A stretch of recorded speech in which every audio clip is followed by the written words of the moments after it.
The Sentinel is known to be reliable, fearless, disciplined, consistent, courageous, motivated, and skillful. So do what you feel passionate about. Take chances. All these qualities start from the mind. Your mind can be your worst enemy or your most powerful weapon. The world becomes your library to help you to become better at your craft. Is this the dagger?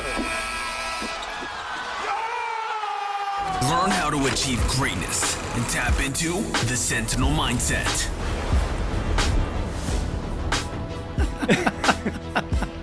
Okay. Are we in? Are we all in? Yeah. Are you recording? Yeah, we are. Well, good morning, everybody. Welcome to this wonderful podcast edition of the Sentinel Mindset. We have today Mr. Michael Raventar. Hey. Actually, I've never really introduced him before. Actually, I have. Yeah, but, whatever. Anyways. And we got today a very, very special guest. So special that I can call him a brother, okay? And he actually is my brother. And this is George Andreas from Victory Pivot. And I have to just start by saying, George, that I'm very happy you're on the show. And also, I can really get deep today because there's going to be a lot of things we're going to unearth today. A lot of things, Like things that family. you may look at and be like, wow, Constantine. I mean, he looks pretty good. I mean, when I say pretty good, he looks well-minded, well-rounded. But does he go through any struggles? Well, maybe today you'll find out. Okay, so the human side of you is going to be revealed because your brother's here. Yes, exactly. Okay. Exactly. That's why you were so nervous, and I was. and I didn't know that you had a puffer. But let's just jump back in. Victory Pivot. What is Victory Pivot? Now, I don't want to do this injustice, but I will say this. In 2020, Victory Pivot was founded, and George put this entire program together that was basically designed to help people be better versions of themselves, to help people overcome many of the obstacles that they go through that are basically put through with their mind. And for myself, I've had a lot of conversations with George, and growing up with him, and obviously seeing where he's come from, That's an obvious see statement. where he's coming from to who he is today are two different separate versions. And George, thank you for coming down. And why don't you actually go a little bit further before we go too deep about really what Victory Pivot does and why you started Victory Pivot. Yeah, absolutely. So for me, Victory Pivot started as a career coaching site, during COVID to help people, get onto the internet and just enhance their skill sets. And as I started, putting this site together, it kind of morphed into more of a mindset-centric site because really everything starts in your head. And so it merged through this journey, through this process, into a site that, for me, my purpose is to help people eliminate their limiting beliefs, their fears that are holding them back from becoming their best version of themselves. And that is in every area of their life, from health to finances, to their career, to their relationships, to every area. And so, that's my focus. And, there's nothing more fulfilling.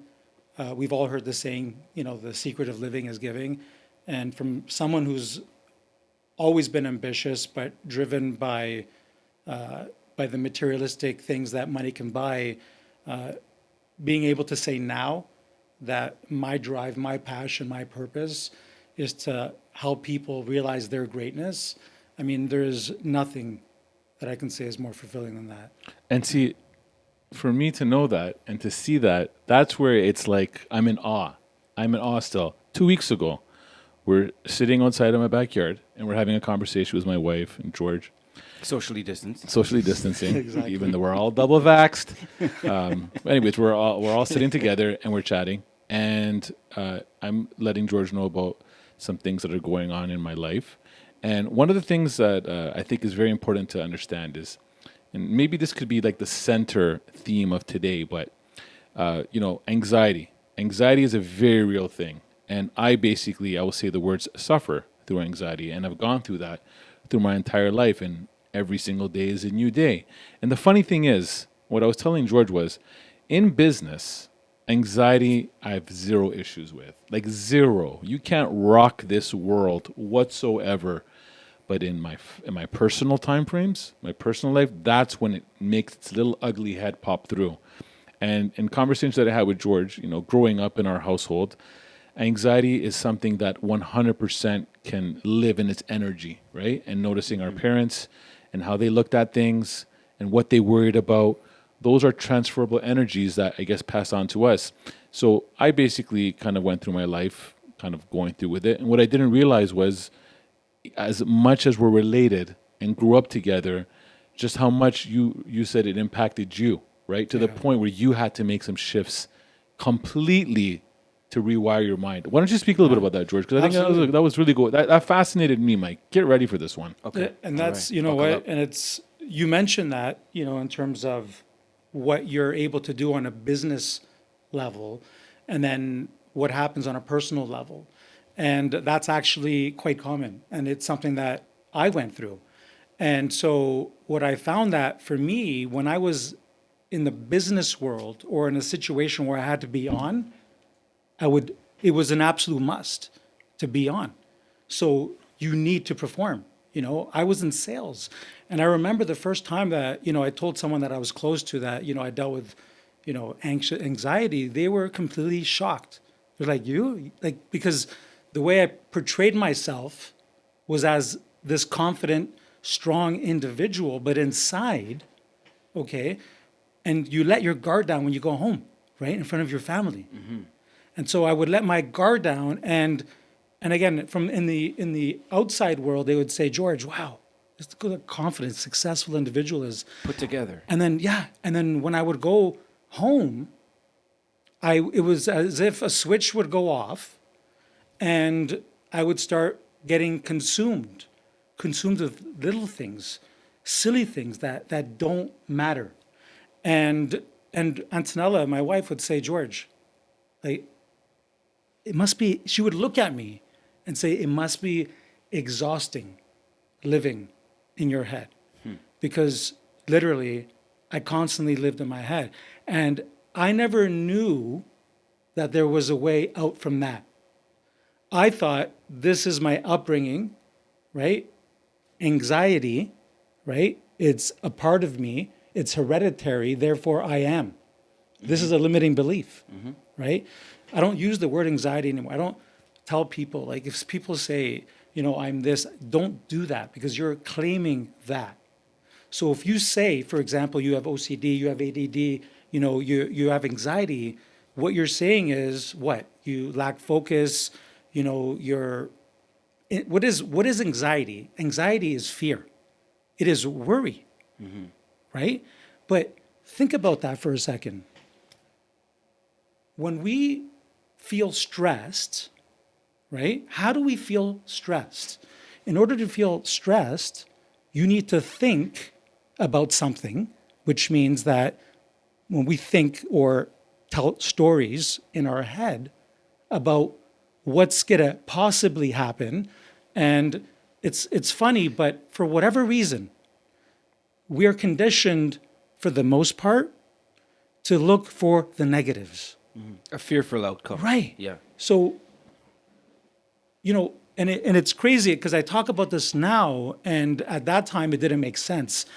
But I recall like a light going off, and it was like, wait a second, there's up and there's down, there's cold and there's hot, there's heaven, there's hell, right?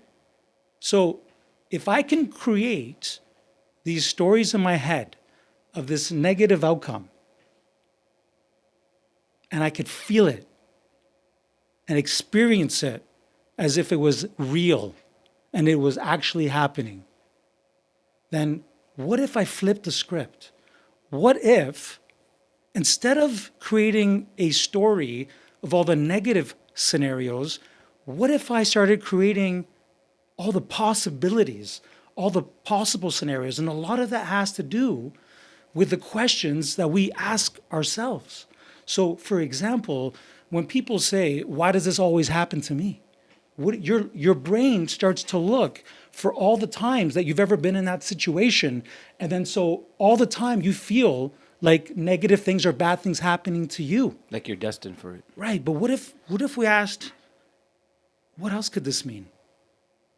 You know, what else could, like, you know, let's say you're waiting for a call and it's not coming, and then we think the worst, oh, you know, we're not going to get the contract. It's not, you know what? What if they were sick? What if they were on vacation? You know, what if something happened to their phone and they couldn't respond? Right? So how do you feel, for example, when you have, oh my gosh, he's not going to call me, we're going to lose the contract, versus, oh, you know what, he's probably on vacation, it's summertime, he's with his family. So what you're doing is you're creating a scenario in your head that's neutral or even optimistic. And instead of now being consumed by something that you can't control and creating stories and then it not happening, right? Then ultimately you're now focusing on things that are actually positive and creating scenarios. And people sometimes they tell me, you know what, like when I'll come up with like, you know, some crazy whacked out positive scenario, and they'll be like, oh, that'll never happen. And I'm like, okay, but you don't question any of the negative stuff that you're thinking about that will never happen. Because think about it for a second. Think about the time in your life, okay, where you worried about something, and it was like the top 1 or 2 times in your life where it was a major concern. And think about what you told yourself in your head. Now, fast forward, okay? You've come to that point. I found in my experience that almost every single experience, every single thought that I put in my head, the negative outcome that would happen, never happened. And so I said to myself, wait a second. I've gone through all these experiences, thought the worst, and nothing ever happened. And why is that? Because I always saw things worse than what they were, not as they were or better than what they were. And why? It's because through our environment, even the things that we saw in our environment, in our upbringing that we didn't like or agree with, it doesn't matter, because you're a part of that environment and you're going to pick up on that. And we picked up on those anxious moments and those worries and concerns that consumed my parents. And even though we saw it then as like, how do they live with themselves? We start getting that, and it became part of our life. And so I went through this realization through searching. And, you know, Anthony Robbins to me was a huge inspiration. And he said something. It's not even Tony Robbins to you, it's Anthony Robbins. Tony or Anthony. You made a connection. And I'll tell you something. He said your past does not equal your future. And that really hit home. And another thing that really hit was that life doesn't happen to you, that it happens for you. And when I thought about that, right, there was a shift in my mindset. It's always so subtle. It's the small things like that shift. Yeah, and it's things that, you know, I've read books that I read in the past that have a different meaning because of my now level of awareness that I never had. And I'll look at those words, and it's as if I was reading English then, but I didn't understand. I didn't have that level of awareness to understand it.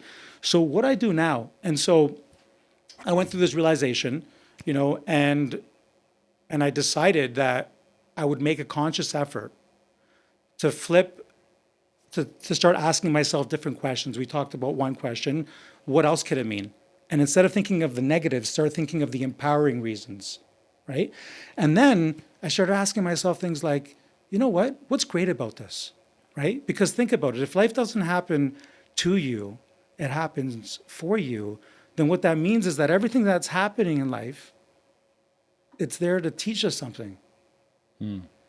And so when I started believing and I started changing the rules, right? Like, what are rules, right? The rules of life. And we all have different ones, right?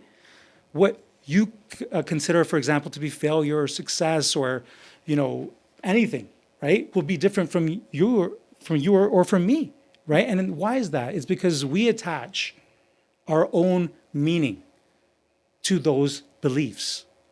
right?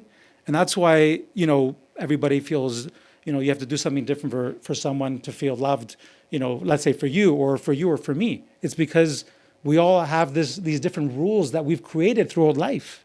And a lot of these are things that have been conditioned to us that we thought was who we were supposed to be.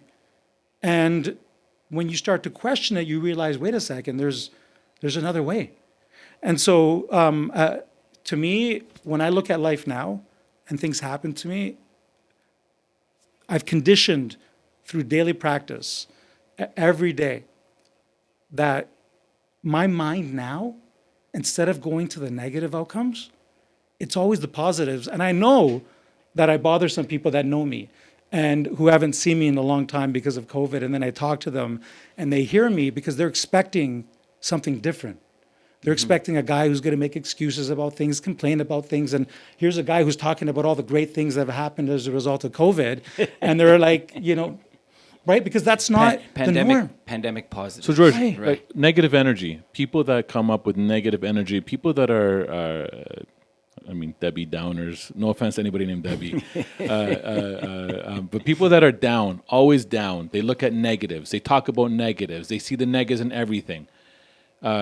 There's a lot of talk about disassociating yourself around those people. They're doing nothing for you. It's a negative energy, literally getting pulled away. What's your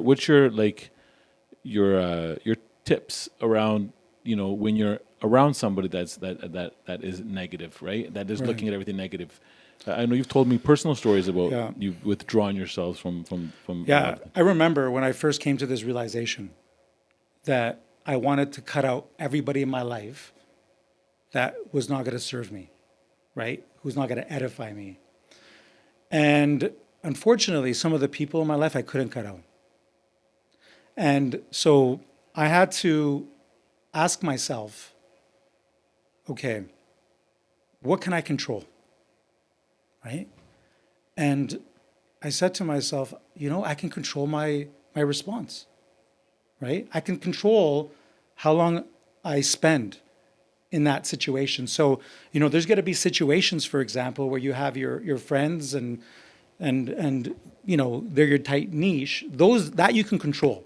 You can control who you're going to go hang out with a yes or a no, right? But at work, for example, if there are people that are negative or don't have a growth mindset or a mindset that, is going to be complementary to yours or the one that you have, then here's the thing. You choose, you decide how long you want to associate with that person, and you decide how you're going to respond. So, because I realized that it's going to be impossible for me to do that. And so then it became a challenge for me, right? So for me, it became, when I can choose, right, I'm going to choose the people who are going to empower me and lift me up. But when I can't choose, I'm going to choose how long I'm with them and how I respond. Mm-hmm. And that's really how I learned to deal with it. Right? Yeah. I have a question, kind of previous to what you were saying before. Yeah. I think it's important to identify what is the threat to your peace.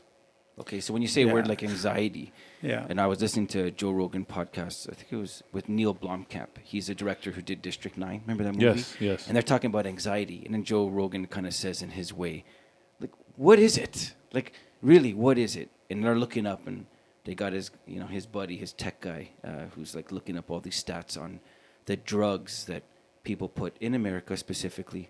And there's literally like hundreds of millions of prescriptions that are given out, every year in order to help people with anxiety. Mm-hmm. All different forms of medication, but it doesn't really deal with the root. And then Joe Rogan says on his own admission, he's like, the tough thing about it is like, no one really knows what it is. Like, what is it? It feels different. Some people I feel a pressure in my chest. Mm-hmm. Others say I have racy thoughts. I just can't stop them. Others say I lie down to sleep, and it's like my mind will not relax. It's just thinking everything, groceries, what I got to get done tomorrow. And so I think it was cool what you were saying is you got really close to kind of the root of it. The root is what do you think and what do you believe on those thoughts. So if you said, like, did you inherit? I mean, look, I grew up in a household where we could probably throw stories back and forth on whose household was more anxious. And like, no, I'm not even joking, right? But I mean, that's not the point of this. I learned a way to think the worst of every scenario, the worst of people, just because that's kind of, I didn't grow up, I would say, in the most positive environment. My parents did their best, but they had tough lives. And tough lives, they had a very sober, mentality in terms of what's in front of you and what your opportunities are. Right. Okay, so like literally, if I had won, for example, the lottery, the first thing that would pop up is like, oh, the taxes and whatever, right? Like, okay, so just for example, sunny weather meant you're gonna get too hot. Rain meant you're gonna get too wet. So it's like you can never win. Right. Okay, so if anxiety follows the thinking, I thought what was amazing about what you kind of hit right on the head was if you can change your thinking, you can change maybe your anxiety level. Right. And it's not about avoiding anxiety, but it's saying, look, I have control to whatever happens. So if my car breaks down on the way to that very important meeting, you can freak out and rip off your jacket and have a fit right in the middle of the 401, okay? Right. Or you can sit back and be like, you know what, I saw this in a movie once, and I guess maybe I'm not supposed to go to that meeting. And You know what I'm what? saying? Exactly. Like, for real. Exactly. but it's also Okay. like to Exactly. your point there. Also, when you say with the feeling of anxiety, for example, when I get anxiety, it feels like there's fire burning in my chest. Really? Right, So yeah. it is like, sorry, I didn't even know that. Yeah, I yeah, apologize. no, you don't apologize. But everyone feels it differently, right? Yeah, but yeah. but the funny thing is that this is actually something that happened about a month and a half ago. I was worrying about something. I don't even remember what it was. It was so minuscule. That's the thing about anxiety. You worry about things and you take them to different levels. But I was worrying about something, and I was walking with my wife at our early morning weekend walks about 6:30, and I was telling her I was feeling this. And really, we were talking about when you're worrying, you're actually not living in the moment anymore. Right. You are no longer living Yeah. at 6:31 a.m. You're now living in a different realm now because the whole entire world is disappeared now because you're worried about something that doesn't even happen yet or existed.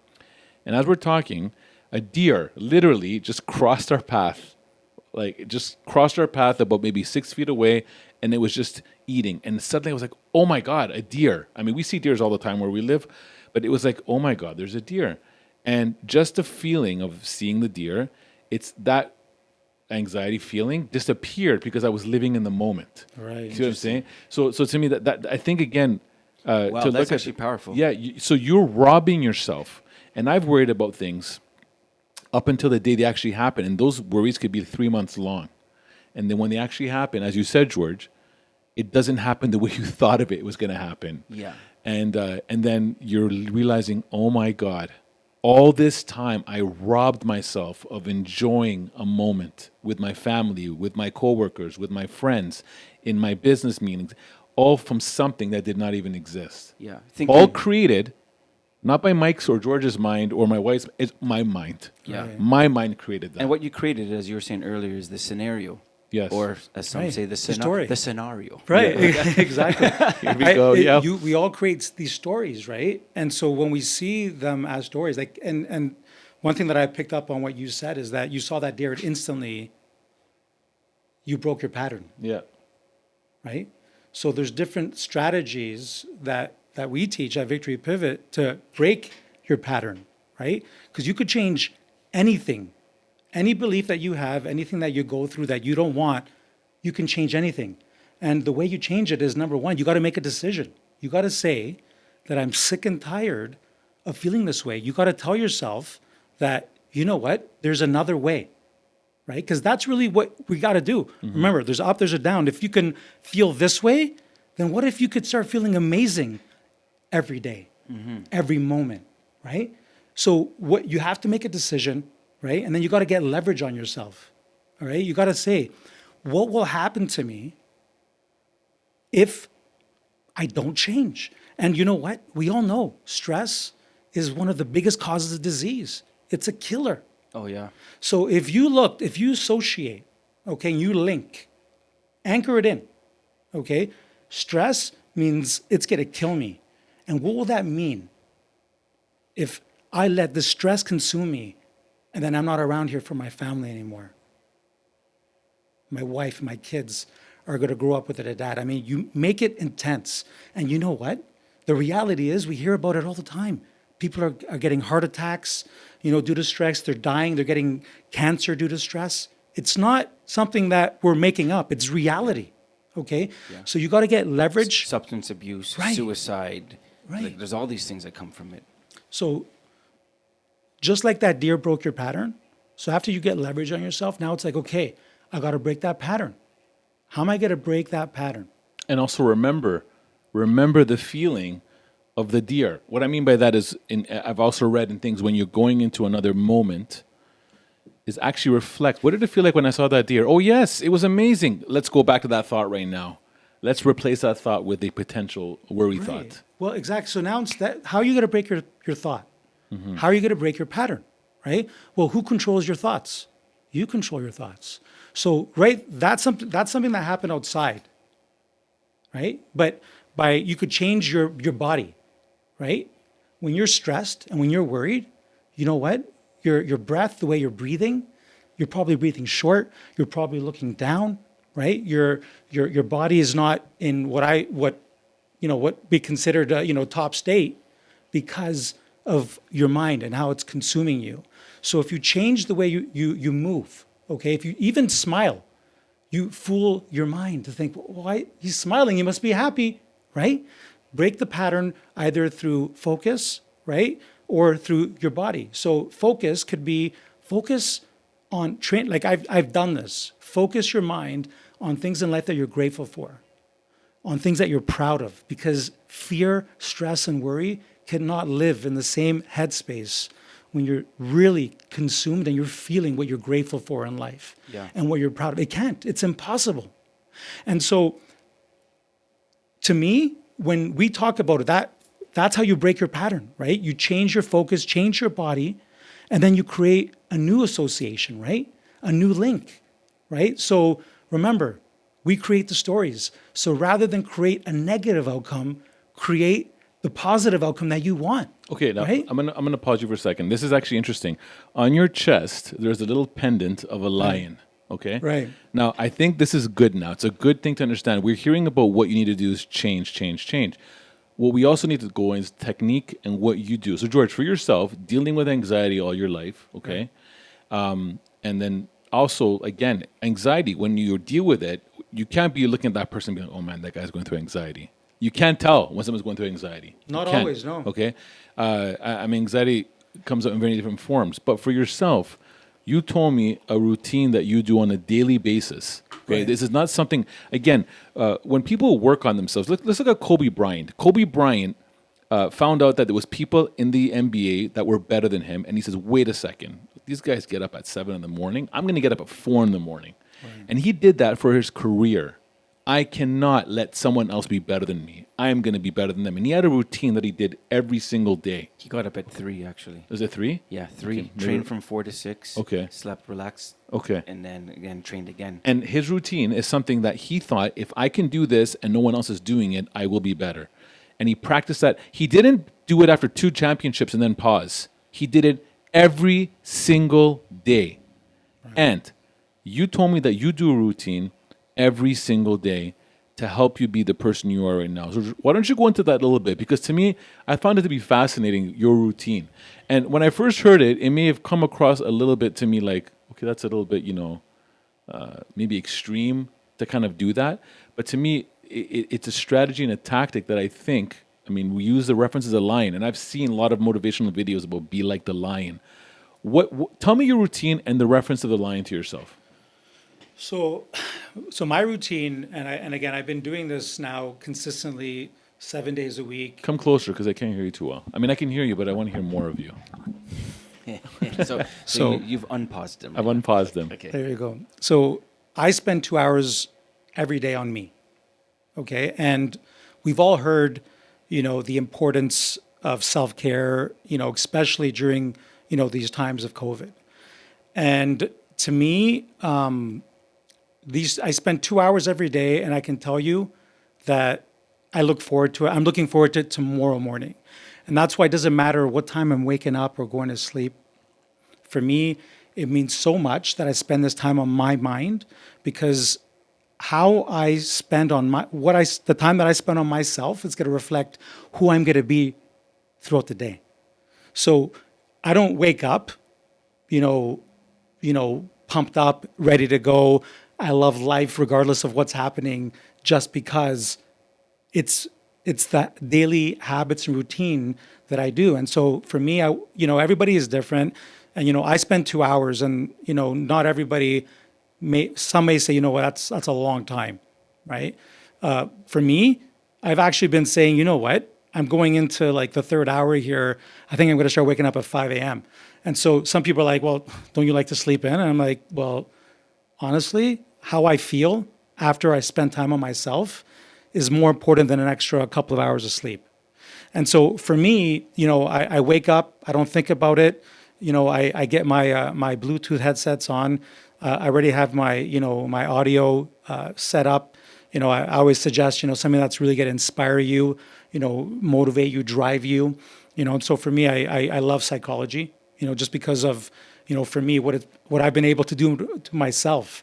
And, just like Kobe with the fundamentals, I listen to it every single day. And I do that because I want to anchor everything into my mindset so that it goes from knowledge to unconscious intelligence, where you're able to speak to someone just like we are right now, and you're not even thinking about it because it's become programmed in you.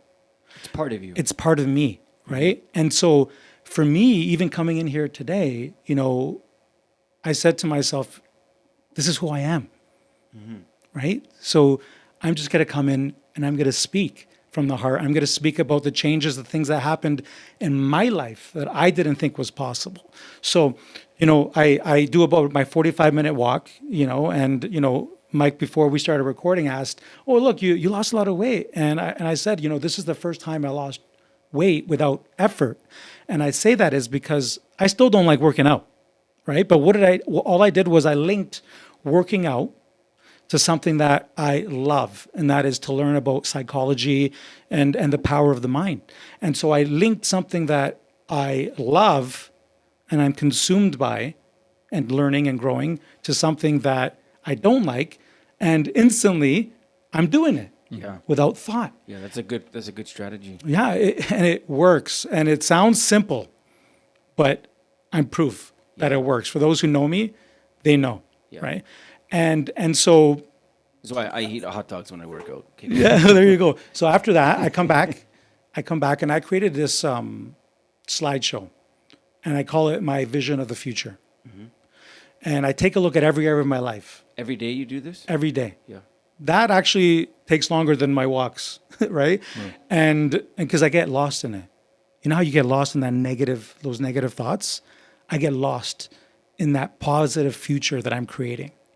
And I look at every area of my life, from finances to my career goals, to my my relationship with my family, to my health, to my personal development, to my contribution.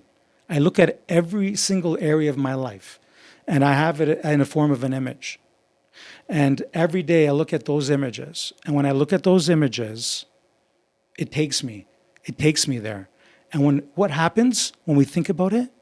We feel it. And when we feel it, we experience it as if it was real, because our brain doesn't know the difference between what's real and what we're imagining. So instantly I go there. In fact, it's gotten to the point that I see my future self in my beach house. Mm-hmm. I see the physique that I want through the image, and I see myself there. I've actually seen myself, my future self, projected in my beach house. And so, yes, I've created that story. But when your mind creates that story and it sees it over and over again, okay, what happens is your brain starts to move towards that, and it starts finding, how am I going to get there? And I have this one visual. It's the most important part of my slide. And it's a visual that, I found a visual of a large window door going into the beach house. And I look and I see myself looking through that. And I see me, my future me, with my wife and my kids, older.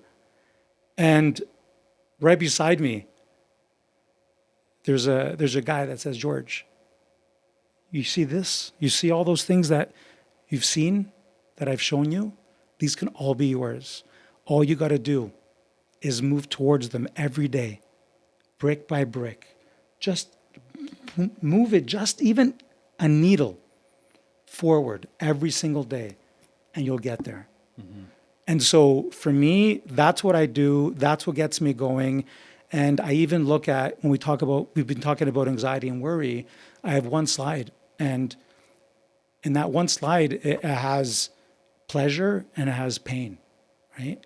And when I take a look at what I want, to how I want to view challenges and the unexpected situations that come to us in life, is I see that as an opportunity, as a challenge, right? That's a challenge, and I love challenges. And think about it. When something happens at work with a client and they're not too happy, but you take a step back and say, you know what? I'm going to put a solution together here for you. That's what they're looking for, right? Yeah, I want to throw something there, because what you said, it might seem like it's just difficult to visualize, because that's kind of the key. I think I'll say this, I was always good at visualizing. I'm a visual thinker. I was a kid. I saw something, I could see it happening, then I'd try it, and I would kind of get like a really good outcome. Even I have this one story in grade 3, and there's a guy, Danny Shung. Danny, if you're out there. And he's across literally the classroom. Yeah. And he had his hands on the desk, and I saw a little opening in his hand that just was an empty hand, just like this. And I had, remember those white rulers, those plastic white rulers at school, right? And I had that, and I thought, I'm going to throw it in his hand. The weirdest, okay, I mean, I'm supposed to be paying attention in class, but this is what I did, okay? So I literally, I'm not even joking, I saw it go in his hand, I threw the ruler, and I'm not joking, there's about 29 other kids who can vouch for this at St. Henry, okay, grade 3, and the ruler flipped, and it landed directly into his grasp. And I remember it went in his hand, and he kind of looked up like, what the hell? And he looked at me, and I remember my jaw was dropped. Like, I couldn't say anything because I saw it. I just tried it, and then it actually went in his hand. It was like the weirdest thing. But for me, that was like I remember thinking, not consciously, like I didn't like write like a journal about it. I just said, hey, if I think I can do something, I can do it. Okay, now stop for a second. Exactly. Okay. A week and a half ago, you are standing on a 20-foot mountain. Oh, gosh. Okay, and it's overlooking. It's about 37 feet, but that's different. Okay, 37 feet, overlooking Trout Lake. Hey. Okay. Nice, good. And you're looking down at the water, because what you're about to do, as all these boats are at the bottom, is do a cliff dive and jump into the water. And I'm looking at this video, I'm thinking, why is this taking so long? And I actually asked you this question: why are you taking so long to jump in the water? Just jump. Yeah. And you told me this. You said, because I was visualizing myself jumping in the water, diving in the water, how I'm going to move, how I'm going to, position my body, how I'm going to land. You were going through this entire exercise in your mind before you did it. And then you did it probably exactly how you visualized. Yes. Now, to preface that, though, I stayed up at the top of that cliff or whatever so long is because I couldn't visualize it. So what ended up happening, there was a whole bunch of people that climbed out of a boat. They climbed up the rock, and they're at the top trying to jump off. For me, I don't like, for stuff that's difficult, I know to not think about it too much. Just do it. Exactly. Just whatever, it's a Complications workout. a killer. Whatever, asking Stacy to dance is grade 7. Yes. Right. You just go. Yeah, Just go and then exactly. make the most. And this is that whole thing, like, don't feel failure and all. There's like so much stuff. Like everything we're talking about are all universal themes, and not one is independent of the other. They all kind of feed each other. So I remember climbing up to the top, and for me, I can just jump off, okay? But there was some other younger guys up there, and I was like, I'm going to help them. I'm going to give in the moment, and I coached a couple of them, and they eventually jumped off. And I remember, so I'm the last guy at the top now, and it's like, okay, go Mike, jump, and I could not see myself do the jump. So it had nothing to do with fear, had nothing to do with anxiety. I just didn't know what would happen because I couldn't see it. It's just like hitting a golf ball. You have to picture it going toward the... That's right. Like whatever it is, you have to kind of see it first before you do it. Even driving, you see yourself making that turn before you make the turn. Right. So I stood at the top. I could not see it, and everyone's shouting at the bottom. Miguel, our buddy's at the bottom, and he's like, come on, just jump already. Yeah. Right? And then at some point, I just remembered the instruction I was given from someone. I've never dived from that high. And one of the guys there, shout out to Dean McGilvery. He's just one of the most amazing guys. A guy in his 50s who moves like he's 15, right? Am I right? Yeah. It's amazing. And he said, have your hands out, put your chin down, and break the water with your hands. And he goes, just jump off, let gravity do its thing. And so I remembered that instruction. And as soon as I saw it, like if you see the video, I'm like thinking. I remember as soon as I saw it, I just took 2 steps and jumped off the cliff. And then did it down. Okay. Which I'll perfect next time because my leg. And we'll actually put it on this video as well. Okay, nice. Yeah. But that was kind of a first for me because I've never had to think that long to find the picture.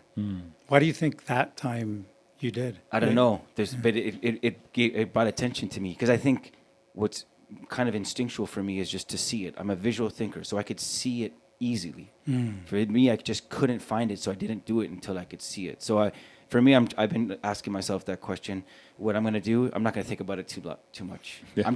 My note for me is I'm not going to get too analytical about it because then I'll probably create a bad scenario. I'm just going to say, you know what, next time I'm not going to think. So when I do it next year, I'm going to climb up and I'm going to jump off right away. That's right. Yeah. And that's what, again, another Anthony Robbins here, get in your head and you're dead, right? Mm-hmm. Whoa, that's a good quote. You start to think about it. Yeah. You start to create the stories in your head. And that's what prevents you. And I don't, for me, what I've been able to do is great. What I can instill in my kids and my family and others that I come across, to me, that really is a game changer for me. Yeah. Right? The fact that you can actually provide something meaningful to elevate people, to get to that next level. I think it's great, when you say kids, they don't have that fear, right? When your kid is 1 year old and you stood him on the kitchen island and you said, "Here, jump." Did he really consider how high he is and the conditions of the wind? They're like, he just like literally runs off to where it surprises you. You're like, he's almost reckless, right? And then at some point we just get smart, or we hear what other people's experiences are, or then there's a group of people through school that learn that they mock you if you fall. If you make a mistake, and we condition ourselves to avoid, we try to avoid those things. Then we put a bubble around us. Yeah. We stay in the comfort zone, and you're right. It comes through other people's conditioning, right? Yeah. When someone says, "Oh, you can't do that," it's because they believe they can't do that. It's true. So and then they try to bring you down.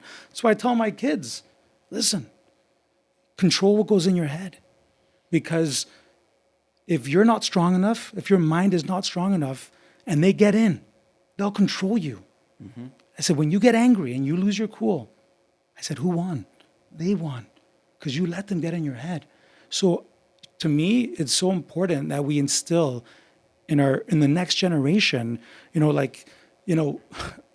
me, these routines that I do myself. I mean, I don't expect 2-3 hours for my kids, but you know what? Every morning, they go in the mirror, and I tell them, guys, you got to keep your voice down, because I'm not yelling my affirmations. You don't want to wake everybody up, but they're yelling, "I am a leader. I am strong," and they're yelling it to themselves in the mirror. That's amazing. And then I've got them gratitude journals that I want them to focus their mind on that, and it's that responsibility because of our upbringing that I know, whether we think they're listening or not, they're listening. Oh, yeah. I heard my kid telling another kid, where focus goes, energy flows. I mean, they're hearing us. I love these things. I honestly, yep, that's so good. But that is what you want them to hear. Say that again. Where focus goes, energy flows. Yeah. Right? That's a good T-shirt. Yeah. That's a good T-shirt. Listen, my kids, all of them, my son just said it last week, and we all kind of laughed. I had this thing where if my kids say the word can't, I say, don't say can't. Yeah, Okay? exactly. And I remember when my daughter, she picked up on it. She was 2.5, and any adult who said the word can't, she'd literally be 2 feet tall, tug on their pant, and be like, "Don't say can't," and she got it. Hey, we're ringing. It's not we're me. Ringing.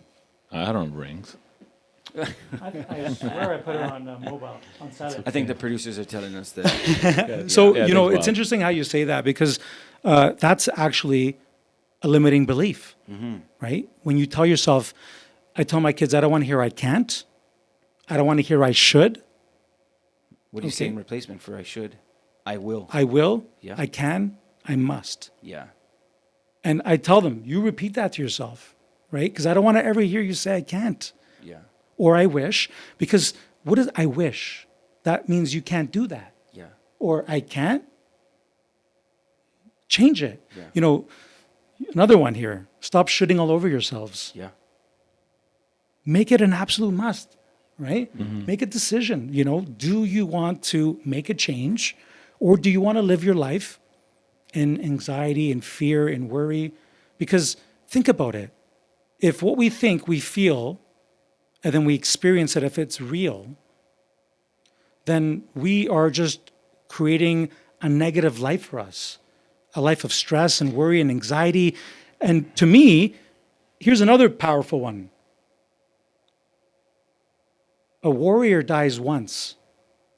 A coward dies 1,000 deaths. Right? Because think about it. Every time you worry, That's good. day in, day out, you're dying Yeah. until the next fear, stress, or takes you worry overwhelms you. Yeah, And now absolutely. you're chunking negatives. And so for me, Wow. to be able to say, to be here today, to be having a discussion regarding mindset, when there was a time that I thought that anxiety was who I am. I am, right? The two most powerful words in the English language is I am, right? When you say I am, everything that follows that, I mean, that's going to your head, right? So for me, going back to the what I do every day, I take a look at the two scenarios in my life. One was I thought I was going to lose a massive 6-figure contract because of a scenario that happened, and I felt it and I believed it. Now I did still follow through with the solution, right? I still followed through and I took care of the client and I did everything. And you know what? I didn't lose it. In fact, it made me look even better. I created more loyalty, more credibility.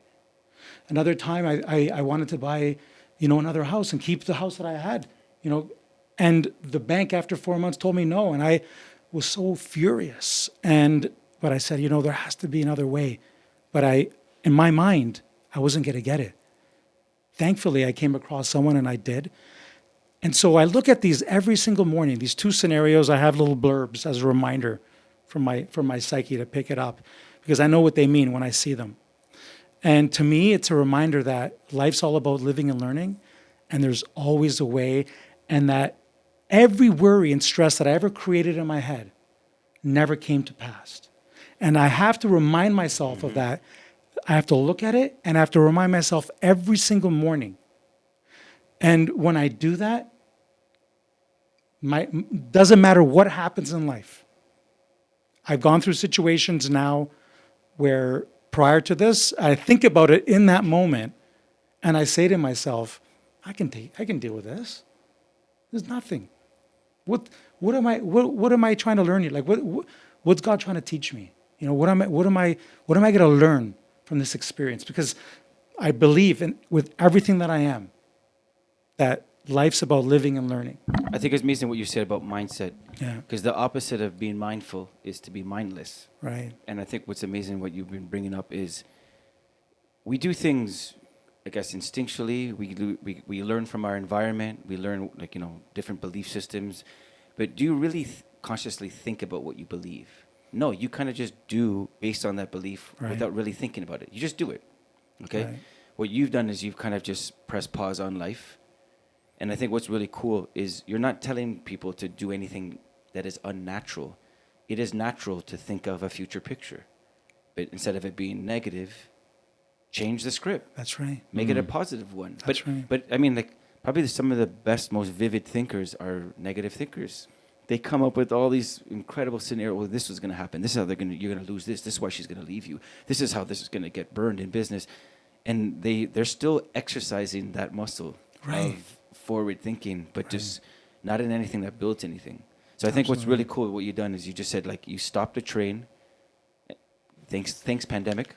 Yeah. Okay. And then you said, okay, look, you're not, if you think about it, you're not really doing anything new to you. It's stuff that you just naturally do, right? But you've kind of, again, you flipped it to work for you. Absolutely. Yeah. And to what both of you have said, 70% of everything that we do every day, we're on autopilot. 70%. And that's partly, and going back to what you said, you're walking down, before you see the deer, you're somewhere else. You're either thinking ahead or you're thinking in the past. So you need to be more present, because by nature, we're deleting so much things around us. We're only focused on a few things. And now that we've talked about this, I think you're going to be more consciously aware of the things that you do every day, habitually, without even thinking about it. And some things are going to be uplifting and some are not. The key is to live more in the present so that we can become aware of the things that are bringing us down, right? So we can live a better life, right? Yeah. Like rolling out of your bed and checking your email.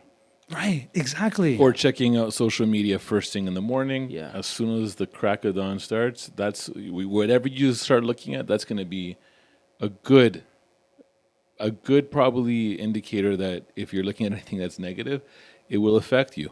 Right. It will. Where your focus goes. Energy flows. Okay, so let's do this right now. Let's do this. Let's talk about now, George, the thinking, the mind, the strength of the day tied to careers. Right. Careers are a big part of people, jobs, all this kind of stuff. We're in the new world right now where everyone has had a good amount of time to think, develop their mindset, look at opportunities. What would you say to a person who is working in an environment, any environment, and they want to do better or get or have more? What would you say they need to do? I think it all comes down to goals and where we're going. You know, it's amazing how many people do things, even buy things. That's why a lot of people get into debt, and they don't know why, right? They have a job. Why? Why are they in that job, right? So, for example, let's look at security as an example, given that's your business, right? You know, if you take a look at your top personnel, and then you see the others that maybe are not as strong, I guarantee you, if you take a look at your top ones, they're all clear in terms of where they're going, right? So let's say, for example, they're in security because, you know what, they want to become a police officer, right? I saw a post not too long ago of you had a police officer with two of your security personnel, and he used to work for you. Oh, Yes, yeah. Johnny yeah. White. Now, yeah. tell me, that individual, you know, to me, I don't know the person, but I can tell that he saw Sentinel as part of his journey to his final destination for him. Absolutely. Yes. Right? And so to me, you know, you always have to know whatever you're doing in life, what is your outcome? What do you want, right? And be specific. People say, I want to lose weight. How much? I want to be rich. Here's $10. Go. Like, what does that mean, right? So you need to know what your outcome is, what's the result you're going for, and then you have to know why. Why are you? What's your deep reason? We were talking about losing weight earlier and how I used to go up and down. Why? It's because my reasons were not deep enough.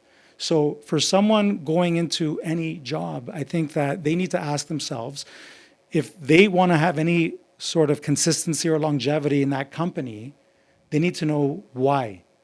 And it needs to be more than a surface, oh, because it's a job, oh, because, you know, I need to make money. No, like it has to be more or they're not going to follow through. And then it's okay. Now it goes to your how. You see, the reason why people don't follow through, okay, is because they go from, here's what I want, how am I going to do it? Reasons will always come first. And if your reasons are not deep enough, then you're not going to follow through. Yeah, they can get washed away fast. Right. And this applies from an employee standpoint, but it also applies to you guys. When you have people walking through your door and they want a job, right? And you ask them, thanks for coming. So, why do you want to be in security? Like what? Oh, it's a job. Oh, I think I can do good at it. Those to me are surface. I got to build a deck for the Right. misses. Yeah, exactly. No, I want to serve people. I care about people. They had an experience for whatever reason, Yeah. but it's a deeper reason. And I guarantee you, if you start taking a look at your top 1% of your personnel, and you will 100% find a commonality between them as to why it is that they're performing at their level, because it's a decision that everybody's making. And it's a very transparent, clear decision. We love all our people in our organization, but at the end of the day, it's also very evident where you can kind of clearly define certain mindsets over others. Right. It's very, very clear. It's not as if, and how is it clear? They're almost two different roads. It really is. Right? It If you really think is. about it. How is it Right. clear? It's clear through output. It's clear through action, right? That's the only way you can kind of see the clarity, right? And to me, it's very evident. It's not like maybe that person. It's very evident, right? The gentleman you referenced that is now a Toronto police officer showed incredible work ethic, professionalism, empathy, customer Dedication. service, dedication, loyalty. I mean, we can go on forever, but he did that consistently. Very well mannered. And, I could tell you that when I speak to somebody and they tell me they want to be a police officer, specific to our industry I can speak to, I can pretty much call the final outcome after a couple of weeks of whether they're going to be successful or not. And to me, everybody wants to be that Rudy. If anybody doesn't know Rudy, that movie's that underdog, yeah. Rudy. But the amount of work that Rudy did. If you guys ever want to watch an incredible film about a person that was so determined, an underdog story about perseverance and pushing through and mind, check out Rudy. Before he was Fat Hobbit. Before he was that hobby. But the bottom line is it's your mind. Your mind takes you there. So I think, George, a lot of the stuff that you said today, the self-work, has to happen. The other day, I woke up in the morning, and my routine as well is to edify myself with positivity and meditation and all that. But I woke up one specific morning, and I said, you know what? I'm feeling good. I'm not going to do any of that stuff today. And sure enough, later on in the day, something happened that kind of, I felt that little flame in my chest. I'm like, oh man, I forgot to self check myself today. You know what I mean? It's so it's true. not something that you can just do and drop. It's self work, and then there's a lot of books, and our discovery in the Sentinel Mindset over the next couple of episodes. It's literally going to help people to the tools that'll help you get there and the thinking. But at the end of the day, you said something, George. Is that's the element of just putting the surrounding elements of positivity around you, right? Right. And creating that focus from the start, from the day, as soon as your eyes open up. I heard a podcast the other day. They said when you set your alarm for 6 a.m., 5:30 a.m., 4 a.m., whatever time you wake up at, if you have hit snooze on your alarm clock, you've had your first fail of the day. Oh, that's powerful. The first fail of the day has happened. So That's powerful. when your alarm goes off, you get up right away. You don't think about, I need 5 more minutes. You get up now. Now you get up. And if you haven't, it's like, so they're saying like these are little techniques that you can utilize just to help make. And again, another one that I've heard is, number 2, make your bed. I mean, look, I'm a grown man. I don't make my bed. I started to for the last couple of weeks right now as a routine. Usually my wife makes it, God bless her. But now I will wake up now. It's my second win of the day now. I've just made my bed. It took me 2 minutes to do it. It looks like a hotel-made bed right now.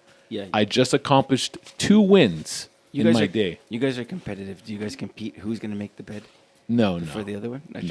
But she'll probably mess it and make it up without even knowing.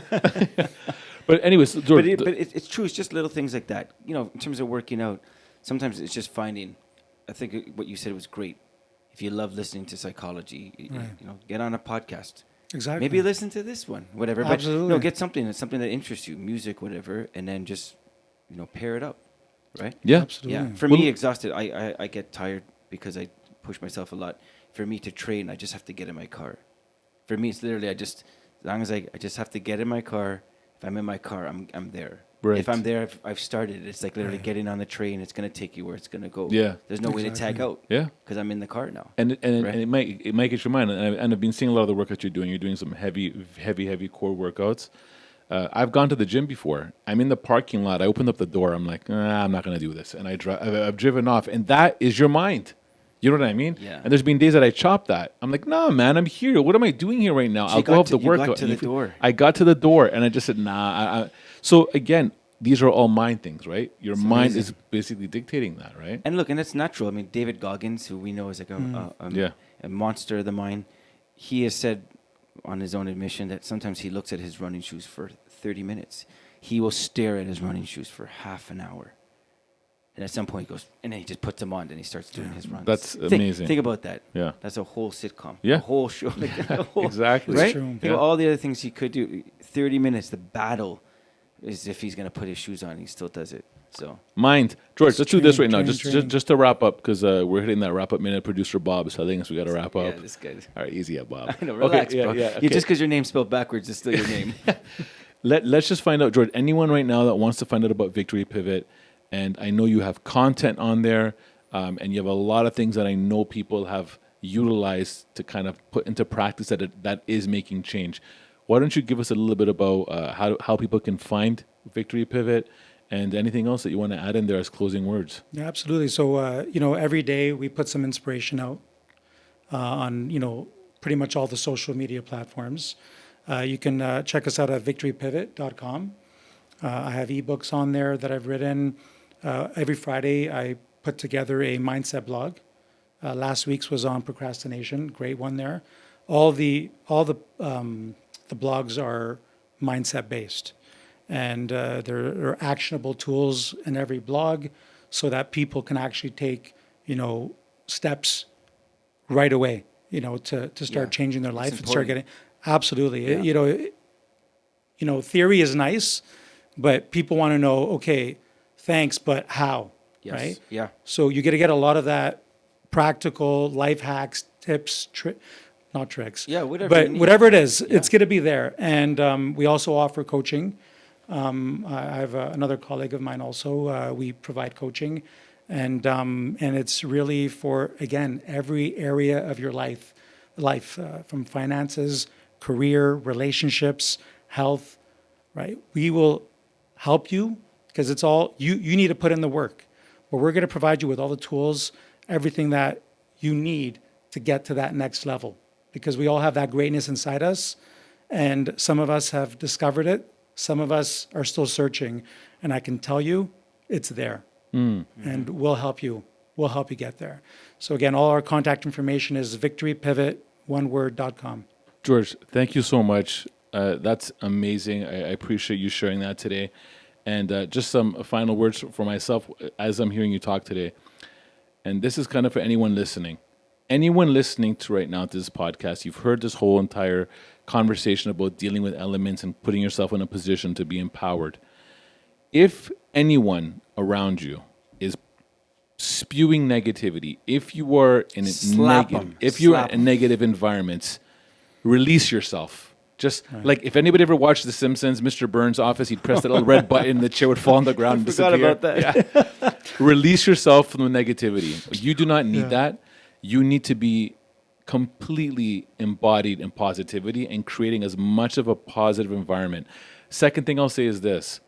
When I have some of those moments where it's tough for me and I got to talk, I talk. I have my work people and I got my family people. My wife has been an incredible support. George, you're fantastic to talk with these things, and to me, it's an amazing discovery.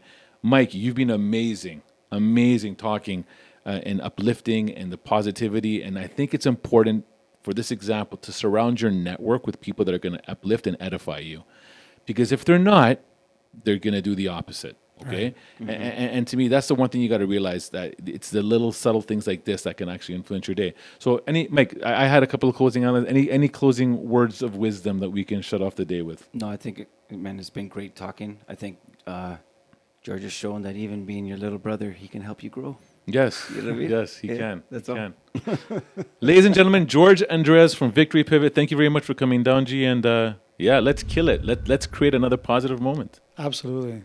Okay. I love it. We're Thanks. done. All right. sounds Amazing. good. All right, See you thanks. guys. Peace. This podcast is brought to you by Executive Protection Lifestyle Canada.